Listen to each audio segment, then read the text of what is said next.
everyone, it's Chloe and welcome to Beans and Skeins.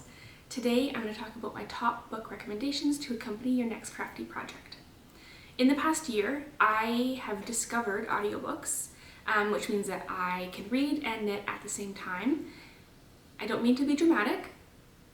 Life-changing. It's life-changing. I am really excited to share with you some of my favorite books that I've read, and please leave any book recommendations in the comments. I'm always looking to expand my to-read list. If you'd like to follow along my crafty and cozy journey, I'd love if you subscribed to the channel or liked the video. That just helps other crafty-minded people like yourself or others find my channel more easily. Today, I am wearing a newly finished object. So this is my broom sweater by Andrea Mowry. I just cast it off. It finished drying this morning. I haven't talked about it on a knitting podcast yet, and I'm not going to talk about it today, but I wanted to let you know that it's done. And so if you want to hear about the yarn and my thoughts on it, tune into my next knitting update, which will be in March. I read both fiction and nonfiction books, so I've included some of each, and I like a variety of genres. So I've included some fantasy, some contemporary fiction, mystery, a little bit of romance, a couple of series, and in terms of nonfiction, I've got a couple of memoirs and some investigative literature. My first recommendation is Tress of the Emerald Sea by Brandon Sanderson. This is a standalone fantasy book with a side of romance and a really compelling world-building component. It is a story of a young woman who leaves her quiet peasant window washing life to trek across the Spore Sea to rescue the love of her life, who happens to also be a duke.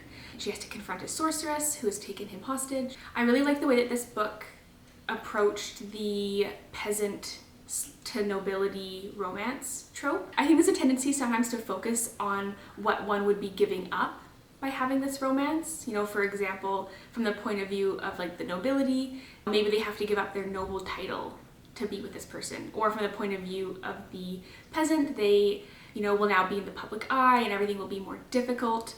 This book didn't do that. It was just about their love for each other, and I thought that was really nice. Overall, I love this book. It was adventurous and it was funny, and even though there is the romance aspect of it, that wasn't the focus of the story. It was really mostly about Tress finding her strength and building her confidence and getting to experience something other than like the simple life that she has grown up knowing. I highly recommend. I mean, that's why it's here. I recommend it. So my next recommendation is Tomorrow and Tomorrow and Tomorrow by Gabrielle Zavin. It is a contemporary fiction book told over the course of about 30 years. It follows the friendship between Sam and Sadie, who meet when they are really young and connect over their mutual love of video games. When they're older, Sam and Sadie develop a PC, like computer video game that becomes incredibly popular, and they become famous, and they have a business, and they have to navigate the challenges of adult friendship with added complexities like fame and business partnership and the pressure to produce more highly popular video games. I love this book because it genuinely made me consider taking up video games as a hobby, which is something that I have never been interested in. And I think if a fiction book can make me interested in a hobby that I have previously had no interest in, that is pretty impressive. Our next book is The Collected Regrets of Clover by Mickey Bramer. And this is a contemporary fiction about a woman named Clover who is also a death doula. She has found her calling by helping give people a beautiful death, by not shying away from it and talking about it with them and helping them cope with the loss of their life. But she's also a little bit of an odd duck, and she struggles to make friendships and doesn't have any romantic connections, and she is still grieving the loss of her grandfather 13 years after his death. When she meets her new client named Claudia, she is taken on a personal journey of self-exploration and realizing that she actually does want to have romantic and platonic relationships in her life, and confronting the way that she treats life and that she's been really shuttered away. And I really love this book because of the way that it talks about loss and grieving and not necessarily subscribing to society's expectation of at what point you're supposed to move on. And I also really like that it talks about like the intention of how you live your life, and I found that this book, even though it is a fiction book, is incredibly relevant, and I think will be relevant to many people in many stages of life. And I foresee this being a book that I'm going to read more than once, because I think it would be interpreted in different ways based on where you are in your life. Next up, we have Daughters of the Deer by Danielle Daniel. This is a historical fiction book set in 2 generations. In 1657, Marie, who is an Algonquin woman, marries Pierre, a French settler.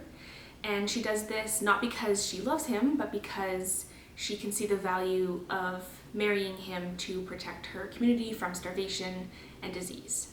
And then the story moves to 1675, where her daughter Jeanne is now nearing the age of 18, which is when she's required to marry. And if she doesn't marry, her father has to pay a large fine to the French crown. But Jeanne is in love with Jacqueline, another young woman who lives in her community, and this story is all about coping with some of the challenges that can happen when you have parents from 2 different cultures. In the Algonquin culture, queerness, or being of 2 spirits, is celebrated as being unique and special, and Jeanne would be considered full of wisdom. However, in the French culture and her father's culture, it is sinful and is shameful and worthy of violence. This book, Daughters of the Deer, is partially about Jeanne's story, navigating those difficulties, like wanting to be with Jacqueline, but also having the societal pressure of marrying somebody so her father doesn't have to pay a fine. I love this book because of the imagery that the author uses to describe the environment that she's in. I think that the writing is really beautiful. I would say that it is a very tragic story. It's not a happy ending, but it's a story that has stayed with me for a long time, even though I've read it years ago. Next up, we have The Stationery Shop by Marjane Kamali. This is a historical fiction set between the United States and Iran. The book starts out in the US, following Roya, who is in her 70s or 80s or so, and she's had a really beautiful life. She immigrated from Iran when she was university aged, and she met a very nice man. She married and she had children and grandchildren. By chance, she runs into her first love, Bayman, who she was engaged to before she left Iran, but on the night before they were supposed to leave and get married, he disappeared, and she never got an answer as to why or where he went or why he didn't say goodbye. So the story then takes you back to the 1950s, where Roya and Bayman meet, and it tells you all about their love story and that they spent lots of time in a little stationery shop in Tehran, and it talks about the political climate in that area at that time. And then they plan to marry, and the night before they're supposed to leave and get married, Bayman leaves and never comes back. When Roya and Bayman reconnect in their late 70s, early 80s, she's finally able to ask him where he went and why he left and why he never told her that he was going, why he never said goodbye. I love this book so much. I think that their love story is beautiful, and at the end of the book, you get to put all the pieces together for why things ended up the way they did. And even though that she doesn't get to marry her first love, I like the way that the author approached the story, because she doesn't regret her life at the end. Like, she loved the man that she married, she loves her children, and it's interesting to see the 2 directions that it could have gone. So next up, we have The Shipping News by Annie Poulot. This is a slow-paced literary contemporary fiction following Coyle and his 2 daughters as they relocate to Newfoundland, Canada, and have to rebuild their life. Coyle has to piece his life back together, and that of his daughters as well, all while confronting the passing of his unfaithful wife. He gets a job at the local newspaper reporting on the shipping news, and in doing so, he makes an effort to integrate himself into his new community. And I really like this book because it made me feel like I was just sitting at a window, looking through and watching his life, and I thought it was really nice. It's not exciting. Like, it's not an exciting book. It's slow. took me a while to get into, and I don't think I even really realized how much I liked it until I got to the end and I realized that I loved it. The series that I'm including is The Carls by Hank Green. So the first book in the duology is called An Absolutely Remarkable Thing, and it follows April May as she accidentally stumbles into internet fame.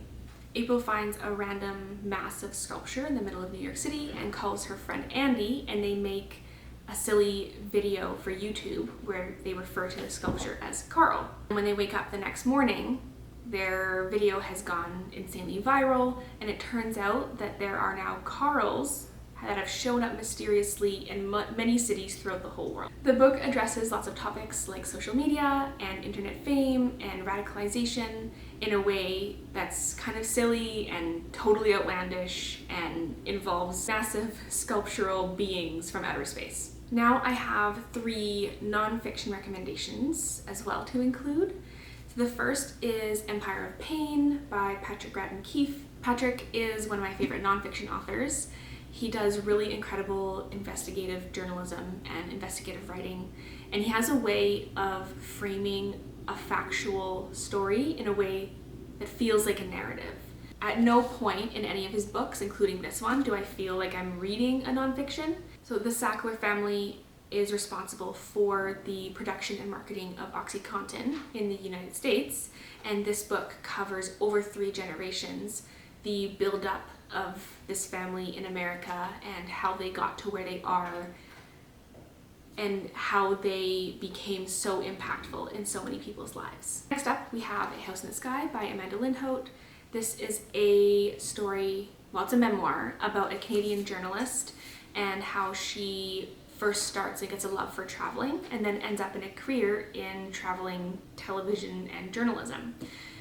But she is abducted in Somalia with a colleague. They are held for 450 days or over 450 days. This book is all about her time in captivity and keeping hope and moving forward, and it's really tragic and it's really strong, and it gave me all of the feels.